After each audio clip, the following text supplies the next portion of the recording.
C'est la première participation de l'armée de l'air et de l'espace à l'exercice IGNIOCOS. Plusieurs objectifs à cela. Le premier, c'est s'entraîner, démontrer, développer notre interopérabilité au sein de différentes forces aériennes. La seconde, c'est développer notre coopération et notre proximité avec les forces aériennes grecques. Le dernier, c'est démontrer le savoir-faire français, notre crédibilité opérationnelle, nos savoir-faire qu'on développe. L'exercice IGNIOCOS, c'est de nombreuses nations. Au sein du détachement, ça concerne à peu près 230 militaires français dans différentes spécialités et en provenance de diverses escadres. La 3e, la 4e et la 30e escadre de chasse. Nous avons 6 Rafales, 3 monoplaces et 3 biplaces et 5 Mirage 2000D. À ce dispositif de l'armée de l'air et de l'espace s'ajoute un dispositif marin avec 5 Rafales marines.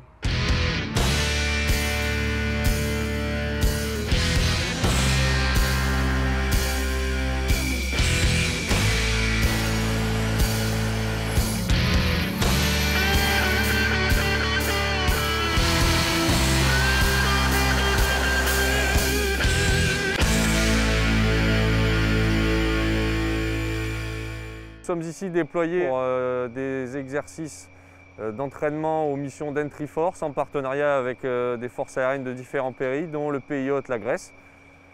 Le but étant de coordonner et de planifier des missions d'envergure pouvant amener jusqu'à 40 avions de chasse avec des capacités différentes à réaliser une mission conjointe.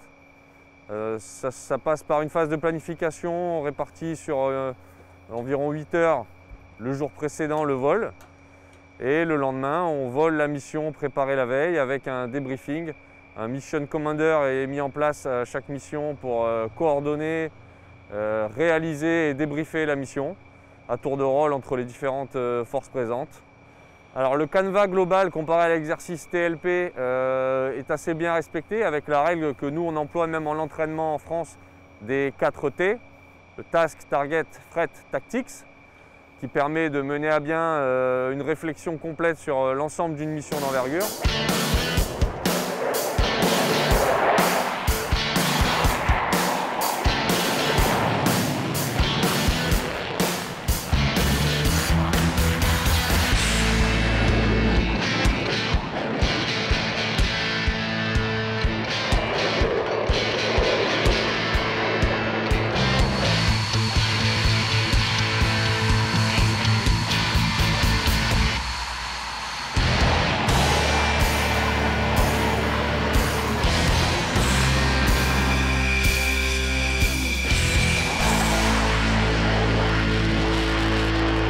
Dans le cadre de l'exercice IGNIOCOS, on participe à différentes missions qui brossent un peu tout le panel de l'assaut conventionnel qu'on est capable de réaliser avec le Mirage 2000D.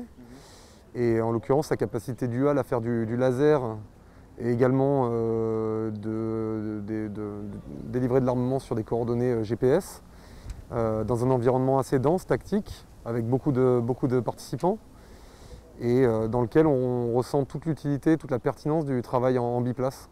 Moi j'ai fait le pari de venir avec une équipe relativement jeune ici, pour qu'ils découvrent cette ambiance de travail et que nous, les anciens, qui avons déjà participé à ce type d'exercice, on puisse leur montrer quels sont les points essentiels à retenir et quelles sont les choses essentielles à connaître avant de s'engager dans un exercice de cette ampleur. Tout est sur l'expérience. L'expérience et la transmission du savoir-faire. C'est vraiment ça.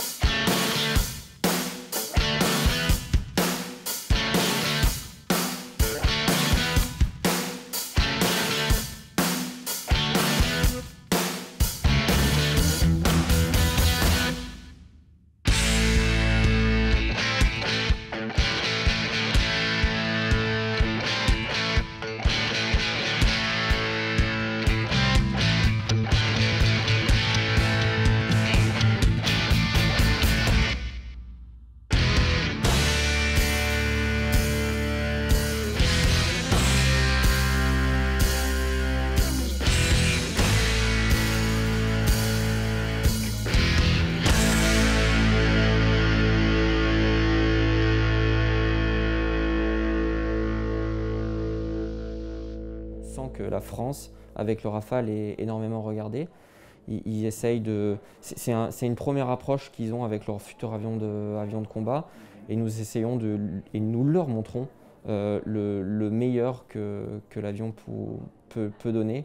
L'avion qui est maintenant au standard F3R, avec le nouveau missile Météor, mais également équipé de bombes de type A2SM, est un vecteur très performant, très puissant, et qui suscite beaucoup d'interrogations, mais également d'admiration des autres nations. Et nous sentons que notre vecteur a entièrement sa place dans des missions telles que nous les réalisons ici à Ignokhos.